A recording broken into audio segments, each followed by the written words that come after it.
네, 대현TV 애청자 여러분 반갑습니다. 여의도 2프로 시작하겠습니다. 늘 저와 함께 해주시는 우리 장경상 프로님 왼쪽에 나와 계십니다. 반갑습니다. 네, 반갑습니다. 네, 여의도의 제갈량이라는 표현을 빼먹었네요. 네, 네 첨부하겠습니다. 자, 그리고 오른쪽에는 네. 법세련 우리 이 시대의 고발왕 이종배 대표님 나와 계십니다. 안녕하십니까. 저는 네. 그럼 장비 정도 되나요?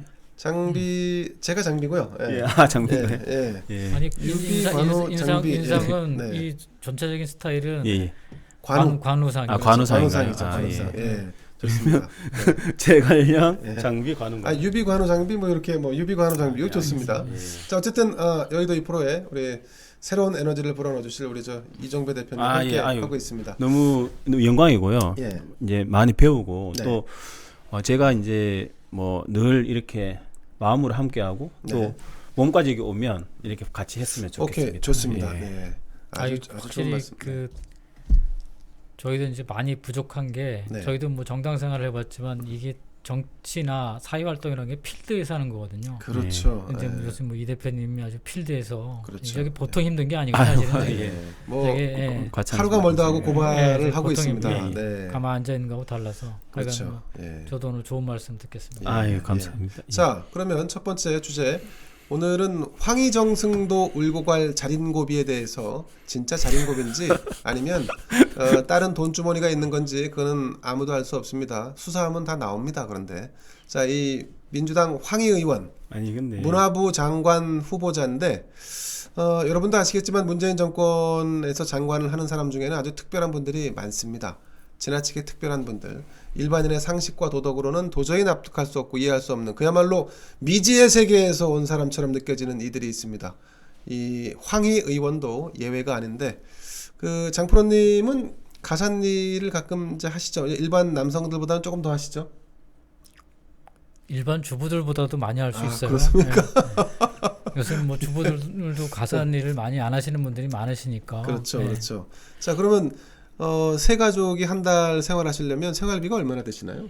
일단은 저희는 저하고 제 아들내미만 주로 챙기니까 우리 뭐 바깥에서 열심히 일하시는 마나님께서는 바깥에서 주로 활동하시니까 둘이서 한다 그러면 그냥 저희 생활비라는 게 제일 많이 들어가는 게 사실은 서울에서는 관리비예요. 아파트 관리비? 네, 아파트 관리비가 평수라든가 지역에 따라서 차이가 많이 나기 때문에 저희 같은 경우도 평수가 좀 돼가지고 여기 중구긴 하지만 근데 예전에 반포 있을 때보다는 훨씬 적게 들어가긴 하는데 그래도 한 달에 아파트 관리비가 한 50만 원 가까이 들어가요. 50만 원이요? 네, 기본적으로 그게 베이스를 깔아요. 기본적으로. 그 위에다가 이제 소위 해서 식비라든가 이런 게 얹혀지는 거죠. 그렇군요.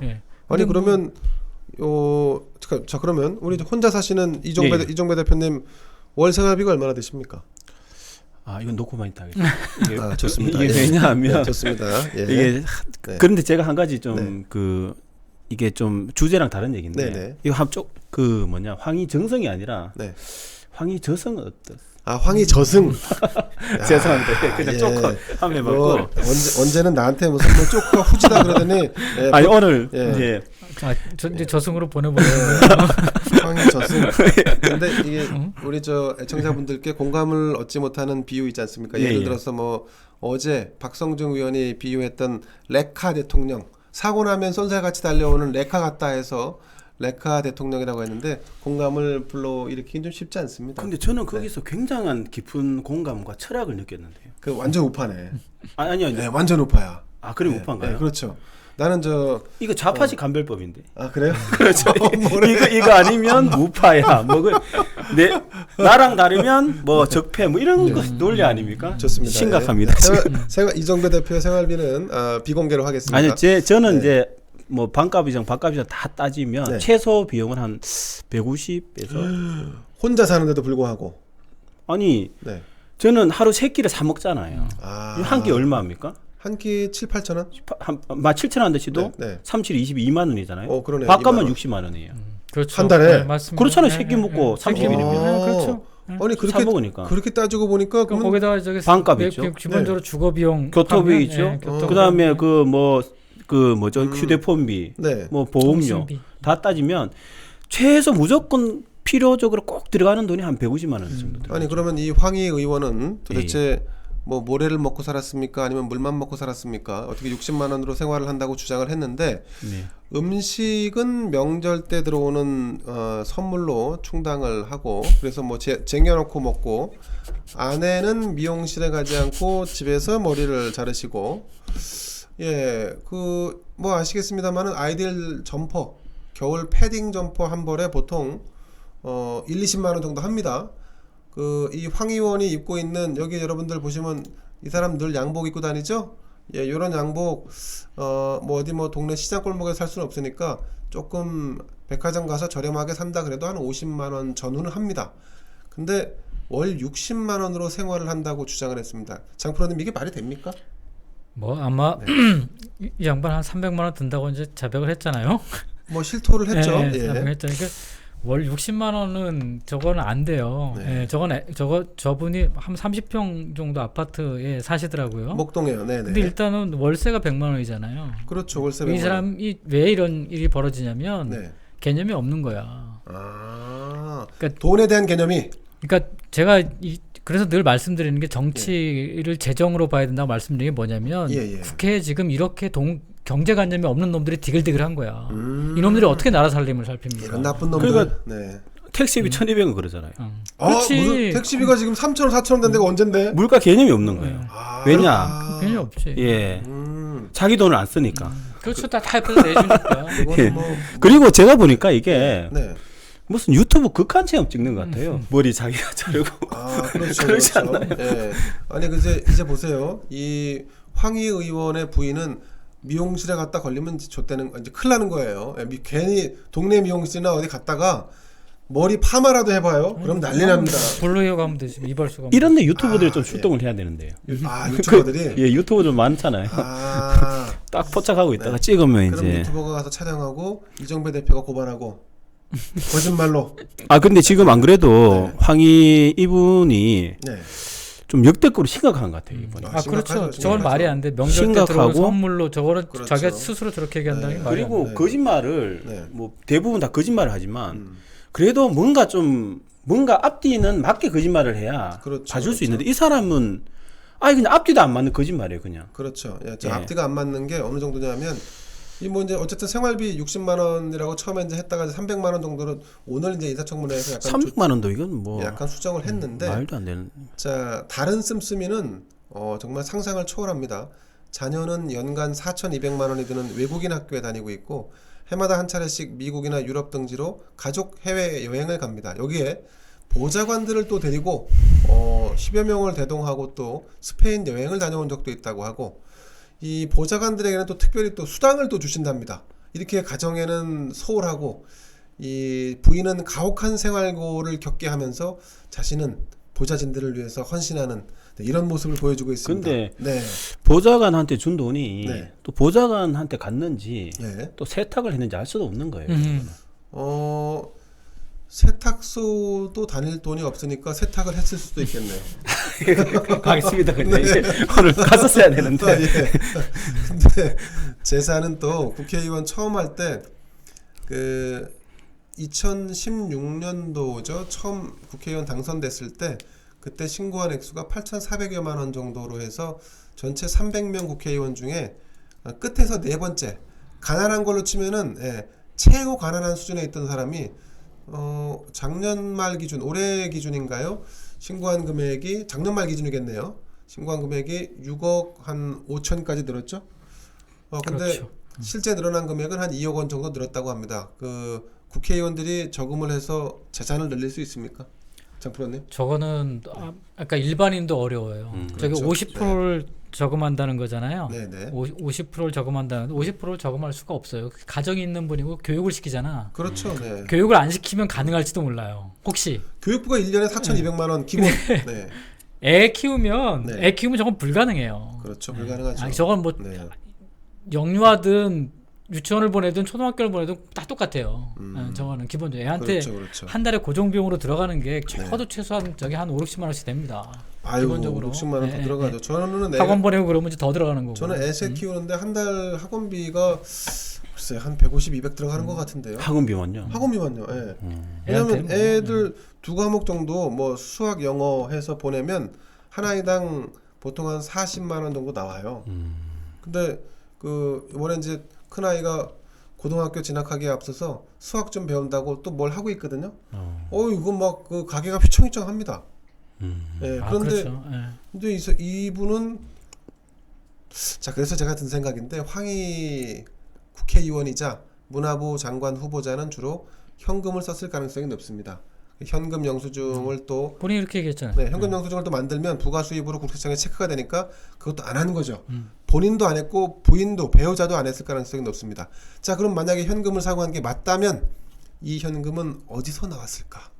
불법 자금을 의심해 볼 만하지 않겠습니까? 100%죠. 그렇죠. 예, 저희도 네. 뭐 정당 생활을 오래 했기 때문에 저렇게 정치권 언저리에서 네. 저 양반 이력을 보니까 네. 특별한 직업을 가진 적이 없어요. 그렇죠, 그렇죠. 네. 그 속에서 뭐 김대중 전 대통령 뭐 비서 뭐 이런 할때 그 비서가 한두 명입니까? 그렇죠. 많죠. 그러니까 예. 그때는 저 동교동에서 마당 쓸던 분도 다 비서였어요. 그렇죠. 이제 그래서 이제 거기서 용돈 타쓰거나 뭐 이렇게 네. 했을 거고 네. 그다음에 이제 뭐 정당에 가면 정당에서 이제 사무처로서 이제 받았는데 예. 이쪽 그 우파하고 달리 저쪽은 정당 체계가 지금처럼 갖춰진 지가 얼마 안 됐어요. 그렇죠, 예전에는 그냥 건달들이 마찬가지야. 주면 받고 이런 거예요. 맞습니다. 윗사람이 주면 예, 받고. 그렇죠. 즉처럼 그 이쪽에 그 우파 정당은 공무원을 틀을 진즉부터 갖춰놨거든요. 그래서 공채를 해서 이쪽은 공채를 지금도 공채를 잘 안 하는데 공채를 베이스에 깔고 있어가지고 예. 봉급 체계를 거의 공무원 체계로 맞춰놨어요. 그렇군요. 들어가면 한 네. 5급 공무원 수준으로 맞춰놨어요 옛날에. 지금은 그보다 약간 좀 떨어져 있지만. 예. 근데 정치권에서는 직업이 없어요 저게. 그렇죠. 고정된 그렇죠. 수입이 없다는 의미예요. 예. 그거는. 맞습니다.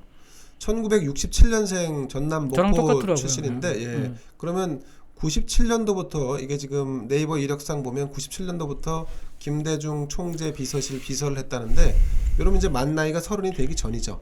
그래서 제가 96년도 12월 달에 당에 들어왔거든요. 당선. 저랑 그러셨군요. 비슷하더라고요. 그러니까. 네네 그러시네요. 그러면 네. 저 같은 경우는 집에 바깥 부인이 열심히 하시니까 제가 예. 그렇게 했지 이거 없었으면 못해요 생활을. 형수님이 좀 버시니까 처음에는 네. 사립학교 국어 선생님을 하셨어요. 했어요. 네네. 그러니까 제가 이제 정당 그때 이제 막 이제 그 소위에서 이제 그 신한국당 예, 신한국당 예. 제가 사무처를 들어갔으니까. 예. 그러니까 그때 봉급이 100몇십만 원인가 그랬어요. 그러니까 이제 둘이밖에 없으니까. 예, 예, 그러니까 예. 이제 뭐 그거 뭐 큰 그게 부담이 없죠. 예. 근데 그다음에 바로 1년 후에 야당했잖아요. 그렇죠. 야당돼서 받은 게 한 달에 80만 원이에요. 야당 되니까 훨씬 줄어드네요. 아니 그때 돈이 없으니까 돈이 안 들어오잖아요. 그때 월급 중앙공무원도 줄였군. 덜 들어오고. 그렇죠. 원급은 거의 대폭 깎더라고요. 근데 만약에 이거 가지고 당시에 이제 제 동기들도 있고 그랬으니까 그러면 동기들 중에 맞벌이 안 하는 사람들은 애가 없으니까 그나마 다행이지만 맞벌이 안 하면 그때 당시에 이제 결혼한 사람들 맞벌이 안 하면 먹고 살기 힘든 80만 거죠. 원 어떻게 살아요? 그렇죠, 못 살죠. 그게 원래 정당 사람들 생활이에요. 맞습니다. 그러니까 거의 건달이잖아요. 그렇죠. 여기, 특히 여기 DJ 따랐던 사람들은 DJ는 진짜 돈이 없었거든요. 예, 자 이게 없었나요? 없었죠. 이게 지금 보세요. 없었다고 얘기 많이 하죠. 예, 경력상을 보면 없었다고 그렇죠. 경력상 보면 97년부터 2003년까지 새정치국민회의 김대중 총재 비서실 비서 이렇게 돼 있는데 사실 97년에 당선이 됩니다. 그렇죠. 예, 김대중 그러니까 대통령의 당선이 되죠. 12월에. 그렇죠. 예, 이 사람은 그때 이 어디 대통령 비서실 이런 데도 못 들어갔어요. 당에 남아 있었던 거죠. 당에 남아 있었죠. 그리고 2003년부터 7년까지는 노무현 대통령이 청와대 행정관을 했고, 행정관 했군요. 네, 그다음 2011년, 17년에는 노무현 재단 기획위원, 뭐 다 이런 거예요. 유일한 직업이 저거네, 행정관. 네, 행정관이죠. 예, 거의 행정관은 지금, 공무원이 나오니까. 그렇죠. 요거 4년 정도 한 거죠. 자, 선거 이력은 이렇게 2번 선거 치렀고, 근데 학력상 보실까요? 자, 보십시오. 이 86년에 강서고등학교 졸업하고 93년에 숭실대 경제학과 학사를 졸업했는데 아까 97년까지 넘어가기까지 한 4년 행간이 있지 않습니까? 그 4년 행간에 뭘 했는지는 모르겠어요. 근데 대학원 다녔거나 그럴 수도 있겠는데 박사를 했으면 석사학위를 했을 수 있겠죠. 네. 그러면 직장 생활을 이렇게 안 해본 거죠. 아예 직장 생활을 안 했더라고요. 그렇죠. 네. 이런 사람이 국회의원이 됐으니 그 경제관념이 좀 부족하시겠죠. 네. 하기서 동일한도 자기가 땀 흘려서 벌어봐야 그걸 이제 그렇죠. 쓰는데 어디서 이제 받아 쓰는 사람은 이제 아주 젊었을 그러니까 이게 그럴 수밖에 없는 게 뭐 저도 뭐 뒤늦게 이제 뭐 나이 들어서 정당 생활을 시작했지만 기본적으로 그 처음에 들어가서 놀랬던 게 뭐냐면 저희도 이제 여당 때죠. 그때 신한국당 여당 때인데 들어가 보니까 그때는 이제 후원금을 많이 받을 때니까 중앙당에서 후원금을 받을 때고 지금은 이제 좀 제도가 바뀌어서 이제 소규모로 이제 받을 수 있는데 그때 당시에는 이제 뭐 그 액수가 컸어요. 그 몇백 단위로 받았으니까 선거가 있는 애는 이제 더 그게 더 컸었고. 그러니까 그 가뱃돈이 많았어요. 봉급에. 그러니까 봉급보다 선배들이나 당에서 격려금을 주는 돈이 더 컸어요. 그럴 수 있겠네요. 선거 때가 되면 사무처한테 저 간사 처음 들어갔을 때 보니까 그때 이제 97년도 대선이 있었잖아요. 그때 이제 보니까 그때 저희는 이제 뭐 찌라시도 많이 하고 피켓팅도 많이 하고 그러니까. 그 대선 때가 이제 그게 약간 그 차떼기 있을 대선. 그렇죠. 그러니까 97년도. 근데 그때 보니까 그런 돈도 받았겠다 내가. 저기 뭐야. 가끔씩 이제 한 달에 한두 번씩 저희가 격려금을 줘요. 위에서 격려금을 줘요. 그리고 또 일 열심히 하면 또 이렇게 가외로 주기도 하고. 근데 그 돈이 당시에 저로서는 컸었어요. 왜냐면 봉급을 100몇십만 원 받는 사람인데 그렇죠. 그런 격려금을 몇십만 원을 받으면 굉장히 크잖아요. 엄청 크죠. 엄청 큰 돈이잖아요. 그러니까 정치권이라는 게 그런 부분이 좀 있었어요. 근데 아마 이 양반도 그런 거에 익숙해 있었을 거예요.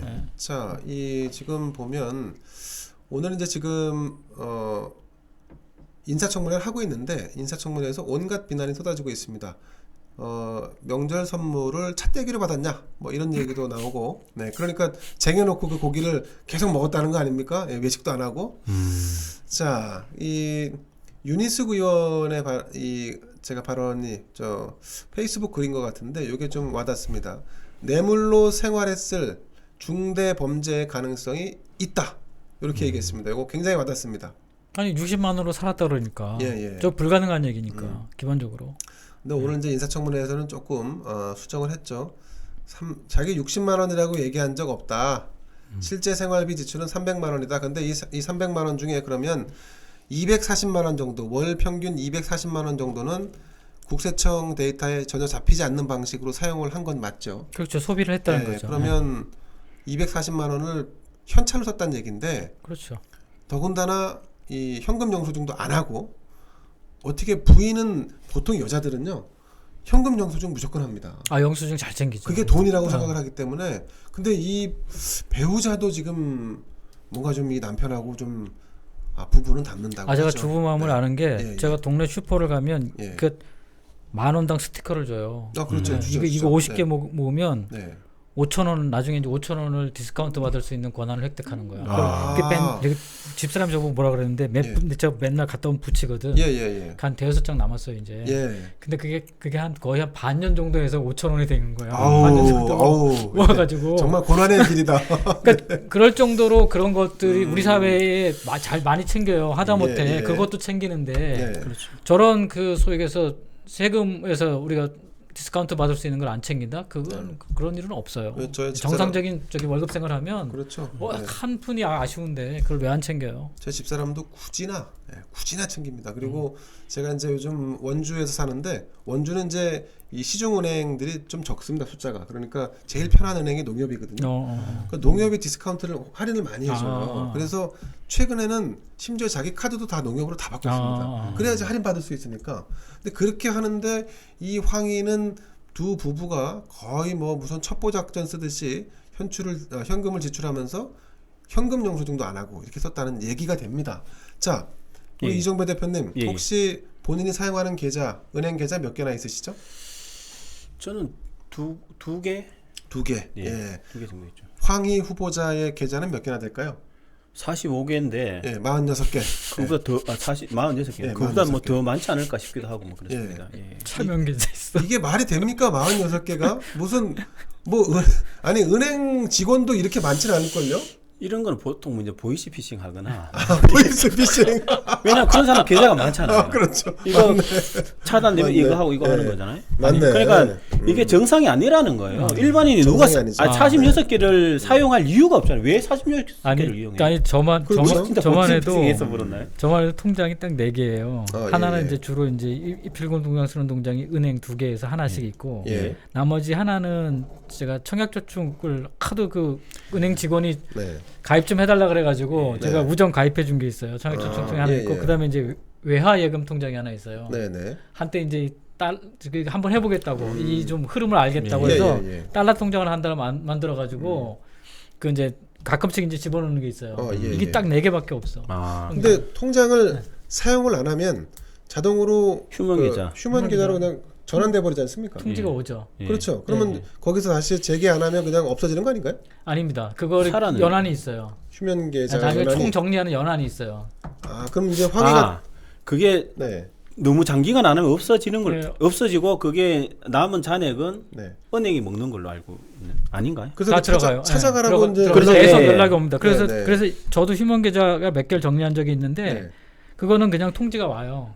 통지가 오면 그게 굉장히 길어요. 근데 기간이 그것까지 안 하면 그냥 다 가져가 버려요. 그렇죠. 그냥 없어지는 거지 않습니까? 몇만 원짜리, 몇천 원짜리 이런 건 다 그냥 가져가 그렇죠. 버려요. 저 같은 경우는 주거래은행이 이제 뭐 신한은행이었다가 그 작년에 이제 뭐 그 하면서 하나은행으로 바꿨는데 그래서 통장이 좀 여러 개로 좀 이렇게 늘긴 했습니다만 이 황희는 46개라는 거는 더군다나 자기가 2019년도 같은 경우 월 평균 생활비를 60만 원밖에 쓰지 않았는데 도대체 이 많은 통장으로 뭘 했을까? 이제 우리가 그냥 상식적으로 생각하면 우리가 이메일 같은 거나 뭐 사업하거나 뭐 할 때 가계정들을 가끔씩 만들어요.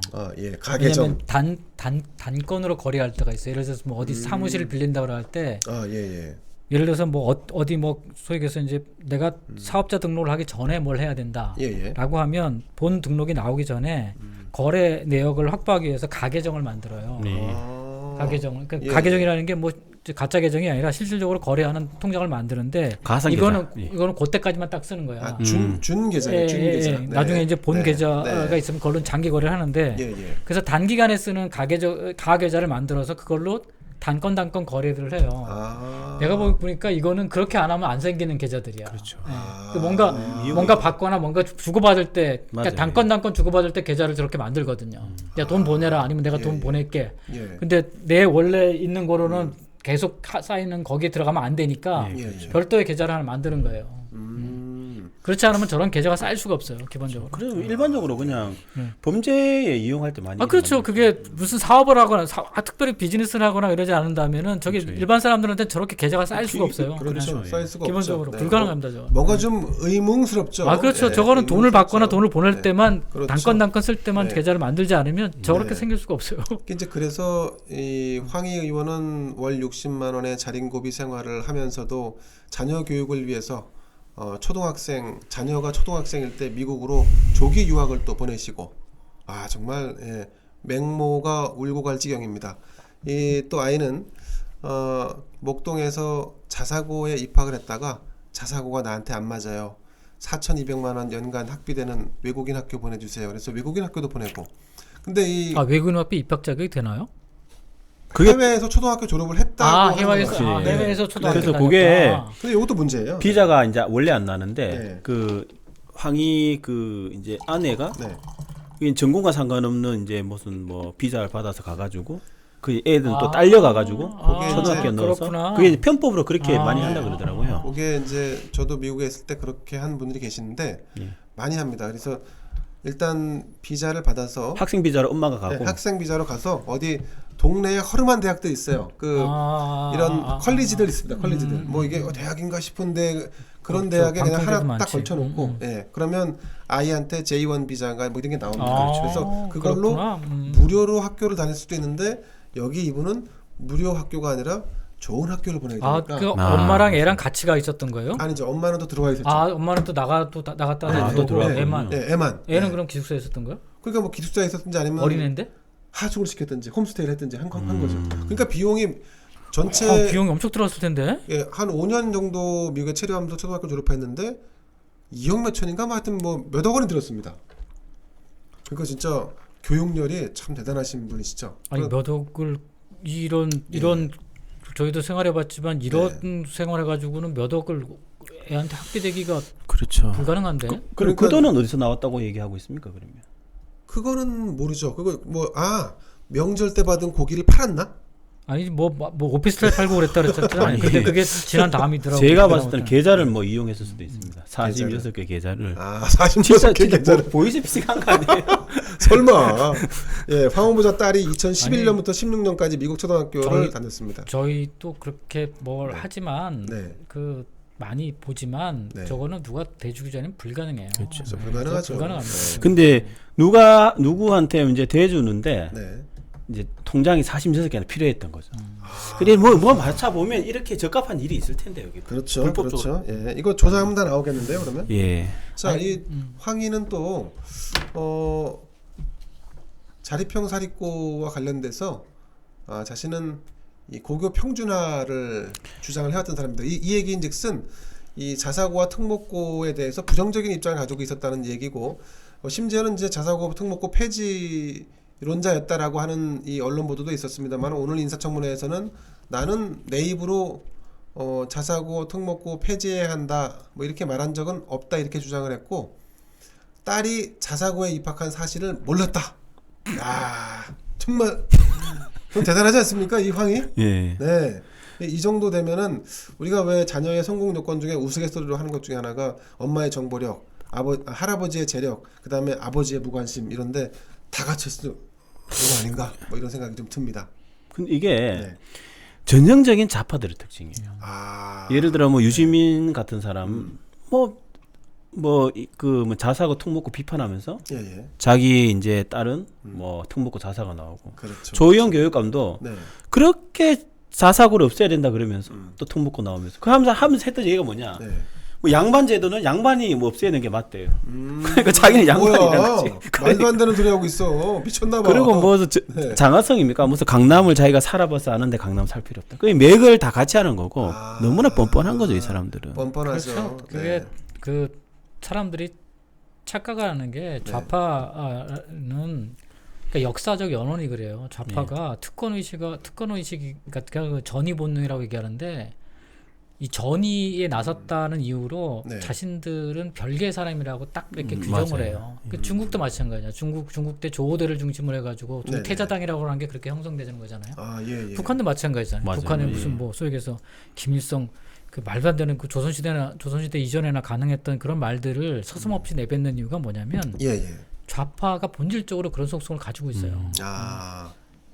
노조 똑같잖아요. 민노총도 똑같고. 근데 만약에 그게 본질적인 속성이라면 좌파는 이 세상에서 좀 사라져야 되는 그러니까 제가 그래서 좌파가 네. 전체주의를 하는 걸 내재하고 있다고. 기본적으로 그게 그렇죠. 좌파가 이 하이라키가 훨씬 더 강해요. 옛날에 우리 그런 소리 많이 들었잖아요. 그렇구나. 운동권 할 때부터 이거는 수직적 조직 계열이 체계, 이게 훨씬 강합니다. 그렇죠. 그래서 좌파의 어떤 속성을 정확하게 표현하신 분이 이제 조화국 선생님이죠. 조국이. 근데 그분이 진짜 뭐라 그랬냐면 이제 출혈 경쟁하지 말고 개천에서 이렇게 가재, 개, 붕어 살라고 그랬거든요. 그렇죠. 그러면서 자기 조미는 그렇게 이제 불법을 이용해가지고 그렇게 의사를 만들고 하지 않았습니까? 딱 그 이제 여기 프로님께서 말씀하신 그 본질과 맥을 같이 하는 거죠. 그게 그 가분개들의 분노를 촉발했었는데, 오늘 이 황희도 뭐 거의 조국에 버금가는 수준이다 이렇게 볼 수 있는 게, 이 지금 계속 문제가 되는 것 중에 하나가 왜 본회의가 있는데 여행을 갔느냐 이렇게 이게 이제 문제가 되고 있지 않습니까? 그런데 이걸 따져 물었더니 적반하장으로 내가 여행을 갔는데 그때 본회의가 열렸다 이렇게 주장을 합니다. 뭐 이런 사람이 다 있습니까? 정말 참 어처구니가 없습니다. 자, 이 사람이 장관이 되어야 하는 이유가 무엇일까? 왜 문재인은 이 사람 선택을 했을까? 뭐 다 그런 거죠. 내 편이니까입니다. 뭐 DJ 고향 전남 목포 출신이고 노무현 청와대에서 일했고, 문재인의 친위 그룹인 부엉이 모임 출신이라는 점, 이렇다 할 직장을 가져보지 않았음에도 불구하고 문화산업 전반을 컨트롤해야 하는 이런 장관에 임명되는 거 정상은 아니죠? 정상은 아니고 근데 이번에 너무 실망을 한 게 예. 그 청와대의 어떤 인사 검증 시스템이라는 게 은연히 있잖아요. 국가적인 시스템으로. 그걸 이번에만 실망을 하셨어요? 아니 근데 이거는 너무 심한 사람이잖아요. 아니 더 심한 사람도 많죠. 아니 박봉계는 어땠습니까? 박봉계 재산 신고 누락하고.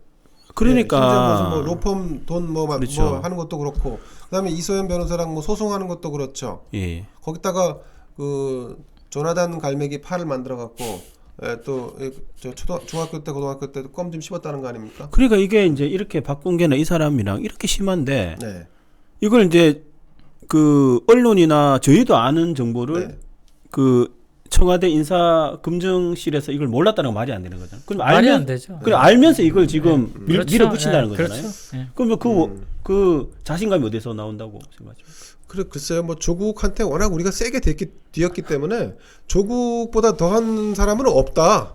예, 그 충격요법이 아무리 자질이 안 되는 사람을 갖다 붙여도 조국을 능가할 수가 없는. 네, 우리가 뭐 이미 좀 약간 내성이 좀 생긴 거 아닌가. 근데 이 정권은 옳고 그름을 판단하는 것이 아니라 자질과 도덕성을 판단하는 것이 아니라 이미 그냥 임명하면 돼. 뭐 저는 두 가지라고 보거든요. 예. 첫째는 민주당에서 그 스모킹 기관이 없다 그래요. 있던 없다 무조건 없다 그래요. 결정타가 없다 이래요. 결정타가 없다. 밑밥을 깔아요. 그렇지. 그러면서 문재인 대통령이 쓱 임명을 해버려요. 그렇죠. 그럼 이틀 지나면 끝나요 이게 이사가. 끝나죠. 예, 맞습니다. 그러니까 여기서 뭐 살인자가 나와도 결정타가 아니다 한마디 하고 문재인 대통령도 그 당의 뜻을 존중해서 임명을 밀어붙이고 이틀 지나면 또 없던 일이 되고. 나중에 다 책임져야죠. 책임질 사람이 이런 걸 안. 네, 그렇죠. 이게 그 본질적으로 정권이 오만한 거는 딱 두 가지가 있어요. 하나는 이제 야당이 역할을 못하는 것과 또 한 가지는 언론이에요. 언론이 지금 완벽하게 장악이. 그러니까 지금의 언론이라고 하는 거는 제가 볼 때는 전두환 때보다 더해. 전두환 때는 차라리 그냥 국민들이 노골적으로 알 수 있으니까 생전 뉴스에서 알 수 있는. 근데 지금은 그렇지 않다라는 세상에서 언론이 완벽하게 지금 편파적으로 가는 거죠. 정파적으로 가는 거죠. 이게 사실은 저는 이제 박건계보다 이제 이 대표님하고 똑같이 이게 더 질이 나쁘다고 느끼는 거거든요. 왜냐하면 이 세상에 거짓말을 해도 정도껏이라는 게 있는 거예요. 그렇죠. 기본적으로. 근데 제일 나쁜 게 뭐냐면 이 삶의 문제 가지고 거짓말하는 거야. 그렇죠. 가족 문제, 삶의 문제 가지고. 이게 누구나 다 겪고 누구나 다 알 수 있는 거고 누구나 다 힘겹게 하루하루를 갖다가 견뎌나가는 건데. 국회의원이 국민의 대표라는 사람이 국민의 삶을 이건 사실은 국민의 삶을 우습게 여기는 거예요. 농락하는 거죠. 이렇게 얘기하는 거는 그렇죠. 월세를 100만 원씩 내면서 그렇죠. 생활비 60만 원밖에 안 든다고 그런 걸 버젓이 신고하고 그걸 갖다 그걸 들이밀고서도 아무런 문제의식을 못 느꼈다는 거잖아요. 그렇죠. 맞습니다. 그리고 와이프 명으로 제네시스가 있으면서 아끼긴 뭘 아껴. 제네시스가 있으면요. 제네시스는 기름값을 1년에 기름값이 문제가 아니라 1년에 그냥 자동차세만 해도 100만 원 이상 들어가요. 그렇죠. 저희도 제네시스가 있어봐서 아는데 이건 뭐 2000cc 이하라고 하더라도 자동차세도 2번 내잖아요, 1년에. 2000cc가 넘죠. 제네시스 같은 경우는 최하급이라도 기본적으로 반분기에 50만 원 넘게 자동차세를 내야 돼요. 그렇게 내죠. 맞습니다. 근데 뭐 박정희라는 인간인가? 그 인간은 뭐 아끼려고 애를 쓴다.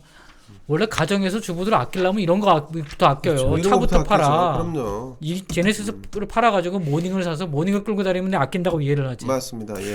저는 조국보다 나쁘다고 보는 게 조국은 일단은 자기 범죄 저질러서 명확하게 수사를 통해서 딱 잡아내고 또 재판 통해서 처벌하고 물론 이제 조국은 재판을 받아야 되지만 근데 이거는 정말 그 교묘하게 잔머리를 엄청나게 굴려가지고 삭삭삭 피해가면서 엄청나게 해먹은 것 같아요. 그래서 우리 이종배 대표가 이 고발을 할 주요 사안 중에 하나가 아닌가. 왜냐하면 누가 봐도 어디선가 꽁돈이 나왔을 것 같은데 그 꽁돈이 어디서 나왔는지는 알 수 없지만 하지만 불법 정치 자금을 받았을 것으로 충분히 의심할 만한 정황이 이번 인사청문회에서 드러났으니까 그 수사 의뢰를 해야 되는 거죠. 수사 의뢰를 해야 되네. 맞네. 수사 의뢰. 왜냐하면 불법 정치 자금 수수가 의심이 된다. 그렇죠. 수사해 달라 뭐 이래야 되는데. 그렇죠.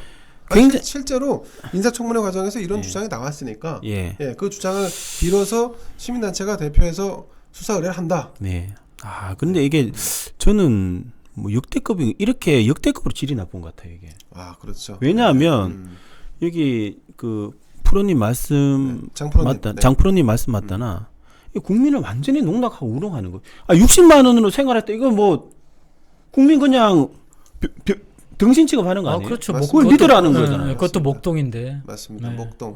그것도 목동인데. 저도 목동가 살고 싶었습니다만 목동 집값이 워낙 비싸갖고 못 가 살았지 않습니까? 목동도 생활비 비싸요. 그렇죠. 강남 다음으로 비싼데 목동. 이거는 정말 특히나 먹고 살기 힘든 서민들 정말 그 뭐 상처를 주는 그런 변명도 아니고 이거는 뭐 사기죠 사기. 게다가 그 종합소득세 그거 늦게 납부한 거 이거 한번 조사해봐야 돼요. 왜냐면 종합소득세 이 정도 기간이면 한 4, 5년 있다가 납부한 거잖아요. 일단 이게 말이 안 돼 상식적으로. 저도 이 프리랜서 아닌 그 반건달 생활하기 때문에 매년마다 저도 뭐 강의를 하거나 특강을 하거나 어디 가서 이제 용역 같은 걸 해가지고 하면 저희 연구원에서 용역 같은 걸 하면 2천만 원이 넘으면 특살같이 날라와요. 날라옵니다. 세금 내라고. 국세청 그렇게 호락호락하지 않습니다. 맞습니다. 맞습니다. 근데 이게 4년이나 5년 동안 뭉개고 있었다? 이거 말이 안 됩니다. 그거 안 내면 또 뭐 한다 해갖고 엄청 귀찮게 합니다. 두 번째는 뭐냐면 이 정도 되면요 징벌적 과세가에서 이거 할증이 붙어요. 할증이? 당연히 할증이 붙죠. 그렇지. 이게 세금 이거 그대로 할증이 붙습니다. 해마다 1년 연장될 때마다 이게 붙습니다 이게. 그래서 이거는 이렇게 갈 수가 없어요. 특히 이 대한민국에서 탈세하고 더 나쁜 짓거리예요 이거는. 맞아요. 그렇군요. 그렇죠. 이 세금에 관한 문제를 용서하면 안 돼. 그렇죠. 절대. 이거 한번 파헤쳐봐야 돼요. 2015년에 부과가 됐는데 2020년에 냈다는 거 아니에요? 총선 직전에? 그렇죠. 이거는 있을 수가 없는 일이에요. 이 세무서부터 조져야 돼 그러면. 이거 왜 놔뒀는지 왜 누락하고 놔뒀는지. 세무서도 대깨문인가요? 그럼 모르죠 뭐. 세무서는 공무원분들이신데 뭐 설마 대깨문이겠어요. 근데 이거는 지가 들어가서 지가 세금 소득이 있으니까 이런 인식을 가지고 있는 놈을 국회의원 시키면 안 되는 거예요. 안 되죠. 아니 소득이 맞습니다. 있으면 당연히 과세하는 걸 몰라요. 이거 당연히 저도 국세청 홈택스에 들어가가지고 신고합니다. 그렇죠. 약식 신고지만 합니다. 그게 뭐 특별한 게 없으니까 당연히 신고하죠. 그러면 여기서 소위 해서 저한테 환급 받는 게 있잖아요. 환급 받는 게 날라온단 말이에요. 맞습니다. 그러니까 당연히 이거 신고합니다. 홈택스 들어가서 이게 뭐 서류로 제출하는 것도 아니고. 그럼 이 홈택스 수준도 모른다는 거예요? 이런 사람들 데리고 무슨 정치를 해요? 국회에다 대놓고. 맞습니다. 이 홈택스도 못 쓰는 놈을 무슨 장관을 시켜? 근데 실제로 이 사람은 그 중간 중간에 보통 우리가 이제 연말정산 같은 걸 하지 않습니까? 보통 지금 1, 2월 달에 하는데 이 사람은 연말정산도 띄엄띄엄 했더라고요. 안 한 때도 있고. 제가 봤을 때 하도 이제 뭐 불법으로 받으니까 그런 관념 자체가 없는 거 아닐까요, 이 사람? 내야 되는지도 안 되는지도 모르는. 불법으로 받은 거는 신고할 수가 없으니까. 그러니까 뭐 그렇든지 어쨌건지 뭐. 이런 그 수준 이하에 뭐 이런 사람을 저는 그 장관을 시키겠다고 이렇게 지명한 자체가 좀 굉장히 놀라고 있어요. 놀랍죠. 아니 근데 연말정산 말씀하셨는데 봉급생활자가 연말정산을 안 할 수는 있어요. 그러면 최소로 나와. 최소로 등재했다는 걸로 돼요. 근데 종합소득세는 그럴 수가 없어요. 그럴 수가 없습니다. 안 날라오니까요. 종합소득세는 반드시 신고해야 돼요. 5월달에 날라오잖아요. 반드시 신고해야 됩니다. 이거는 신고를 안 하면 안 돼요. 그럼 이거 왜 안 했을까요, 이 사람은? 그건 알 수가 없죠. 제가 지금 국민의힘의 윤희숙 의원은 이 타의 모범이 되는 이 황희 장관이 되면 매달 가계부를 공개하라 이렇게까지 요구를 했습니다. 여러분 궁금하지 않습니까? 진짜 이 황희가 장관이 되고 나서 매달 쓰는 가계부를 몇 달만이라도 좀 공개를 해서 타의 모범이 되고 귀감이 됐으면 좀 좋겠습니다. 이분들 더 아끼겠는데 여기 문화부에 있는 돈 가지고 숙식하면 돈 한 푼도 안 되겠는데. 관사가 살 수 있나요? 관사는 저기 있어요. 저기 뭐 세종에. 세종에. 세종으로 가시면 돼요. 근데 아이가 또 학교 다니니까 또 뭐 출퇴근하면 되지. 교통비가 들어갈래나? 교통비가 들어가죠. 그러니까 뭐 이런 사람들을 국회의원하고 장관한다. 이게 국민들이 참 생각을 잘하셔야 되는 게 이게 정말 늘 그냥 뭐 잔소리처럼 말씀을 드리지만 예. 정치라고 하는 게 무슨 뭐 이렇게 뭐 겉으로 드러나는 정의나 뭐 공정이니 뭐 이렇게 뭐 깨끗하고 뭐 이런 얘기를 하는 게 아니라 예. 좀 더티하지만 끊임없이 국민들을 위해서 돈 계산을 하고 세금을 좀 더 어떻게 하면 아껴가지고 쓸까. 그래서 재정을 꼼꼼히 들여다보는 거예요. 네. 그래야지만 국민들의 삶이 좀 더 넉넉해지고 좀 국민들 호주머니에서 덜 돈을 빼게 됩니다. 맞는 말씀이시죠. 네. 근데 이런 사람들이 국회에 지금 있다고 생각을 해보세요. 지금 현재 지가 얼마 내고 지가 어느 정도 생활을 하는지도 모르는 이런 사람들, 세금 낼 줄도 모르는 사람들. 한둘이 아니죠. 네, 이런 사람들이 앉아가지고 한 해 600조 원이나 되는 세금을 주무르고 앉아 있어요. 그렇죠. 네. 그렇죠. 맞습니다. 그 세금이 우리 국민들 피 같은 돈 아닙니까? 아, 그렇죠. 얼마나 힘들게 벌여서 내는 세금인데. 요즘 같은 때는 더 힘들잖아요. 예. 그래서 저도 사형에 처해야 됩니다. 저도 세금 내는 게 좀 아깝긴 하더라고요. 예. 특히나 이 지방에서 내는 세금이 지방을 위해 쓰이지 않고 뭐 대부분 다 또 중앙 또 국고로 또 환수가 되고 하니까 참 어쨌든 뭐 대통령부터 그러니 뭐 뭐라고 근데 할 뭐 말도 없고. 우리가 지금 기왕지사 이렇게 얘기가 나왔으니까 말인데요. 뭐 문재인 대통령이라고 다를 것 같지는 않습니다. 솔직히 말씀드리면 문재인 대통령은 경제관념이 있을까? 경제 철학이 있을까? 저는 그런 그 시그널을 받아본 적은 별로 없는 것 같습니다. 아니 그 어젠가 오늘인가 그 헛소리 하는 거 보면 알잖아요. 예. 근데 저는 이렇게 예. 그 황희 저승을 보면 예. 박범계가 얼핏 이렇게 스쳐 지나면서 보면 박범계 이미지가 있어가지고 깜짝 놀래요. 아니 슬쩍 깜짝 보면 계속 보면 비슷해. 그거 한데 같은 부엉이 모임이잖아요. 그래서 뭐 닮아가 아닌지 모르겠는데 예. 아니 뭐 한 번씩 볼 때마다 아니 박범계가 싶어서 깜짝 놀래요. 아 그렇습니까? 예. 이거 박범계가 기분 나빠야 되나 황희가 기분 나빠야 되나 좀 헷갈리긴 하는데요. 아니 이게 이 60만 원을 들으면서 제가 딱 느꼈던 게 문재인 대통령의 이 워딩이야. 예. 재정이 감당할 수 있는 범위 내에서 최대한 쓰라고.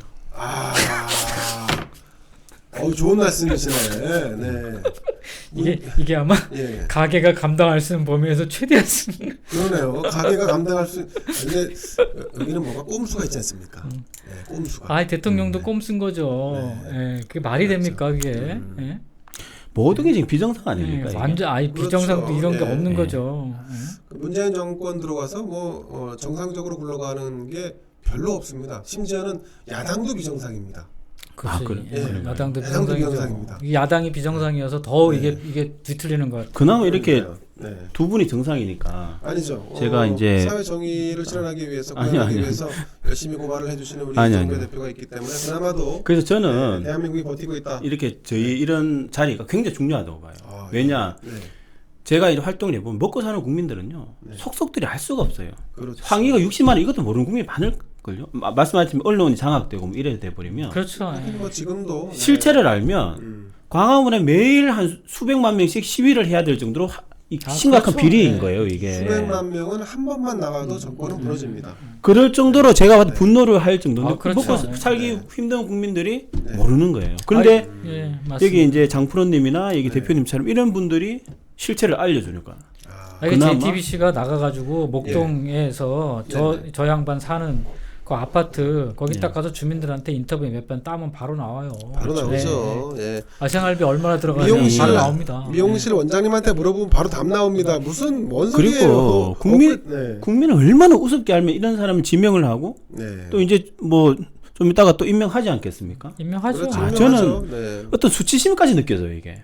이런 그렇죠. 나라에 산다는 자체가 이게 국민들이- 얼마나 썩은 나라입니까 이게. 더 이상 국민에게 희망이라는 것을 그냥 희망을 앗아가는 거죠 국민들. 근데 더 슬픈 게 네.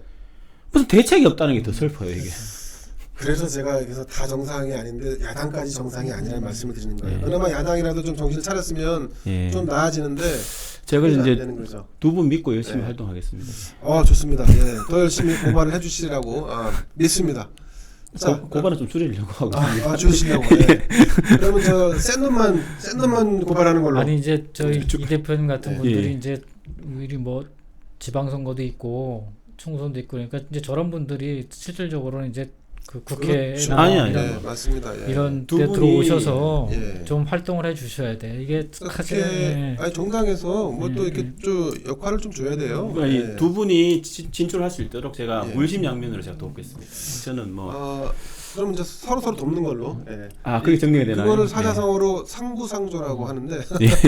자, 사자성. 자 여러분, 그 황희정승도 울고 갈 자린고비, 예, 황희 문화부 장관과 관련된 이야기였습니다. 이분이 문화부 장관이 임명되고 나면 문화부 계시는 공직자분들, 늙은분들이 돈 관리 잘 하십시오. 그래서 허튼데 돈을 안 쓸 수 있도록 잘 좀 이렇게 걱정되네. 저기 챙겨 문화부 주셨으면 장관한테 좋겠습니다. 돈주머니가 하나 있는데 있습니까? 국민체육기금에서 나오는 돈 몇백억짜리 돈주머니가 하나 예. 있어요. 문화부 장관이 쓸 수 있는 돈이. 그리고 그게 뭐 관련된 유관 단체들이 많을 거예요. 단체들이 많죠. 체육진흥공단이라든지 무슨 뭐 공단 뭐 이런. 이 사람들은 자기들끼리 막 이렇게 짬짬이 하는 게 워낙 그리고 저기가 예. 저기 카지노 관할이잖아요. 예. 그렇죠 카지노. 예. 참 걱정스럽네. 그러네. 카지노. 이 문제가 이제 네. 피 같은 우리 국민 세금들 아닙니까? 네, 그렇죠. 제가 그래서 저도 장프로님처럼 이 세금 탈세 이런 거는 진짜 사형에 쳐야 돼요. 사형에. 자기 돈도 아니고 형벌이 중요해야 돼요. 국가와 진짜. 국민을 형벌이 위해서 중요해야 피 같은 세금을 내는데 이걸 네. 쓱 해먹고 엉뚱한 데 쓰고 착복하고 이런 네. 사람들 사형에 쳐야 되지 않겠습니까? 예, 자 그럼 우선 저부터 세금 지금 미납한 게 있는지 확인해 보고 답하도록 하겠습니다. 네. 죽기 싫으면 아니 야당 정치 활동하는 아니요. 사람인데 세무서에서 가만히 있었겠어요 그동안. 아니 대표님은 괜찮아요. 왜냐하면 밀린 세금은 내면 돼요. 근데 밀린 세금을 낸 세금을 날름 해먹는 사람을 사형에 쳐야 된다는 거예요. 사형에 쳐야. 예. 내시면 되는 거잖아요. 알겠습니다. 내겠습니다. 네. 아니 뭐 밀린 게 있나요? 아니 몰라요. 밀린 게 있는지. 그거는 뭐 저기 네. 국세청에서 안 날라오면 없는 거예요. 제 집사람이- 국세청 요새 간단치 않아. 제 집사람 웬만하면 다 냅니다. 네. 아, 혹시라도 밀린 게 있다면 내야겠다. 뭐 그런 말씀 드린 거고. 자 여러분 오늘 황희 문화부 장관 후보자와 관련된 얘기는 여기서 마치도록 하겠습니다. 고생해주신 우리 장프로님 그리고 예. 우리 이 대표님 감사합니다. 끝났습니다. 예, 끝났습니다. 아, 예. 고맙습니다. 네. 맞습니다.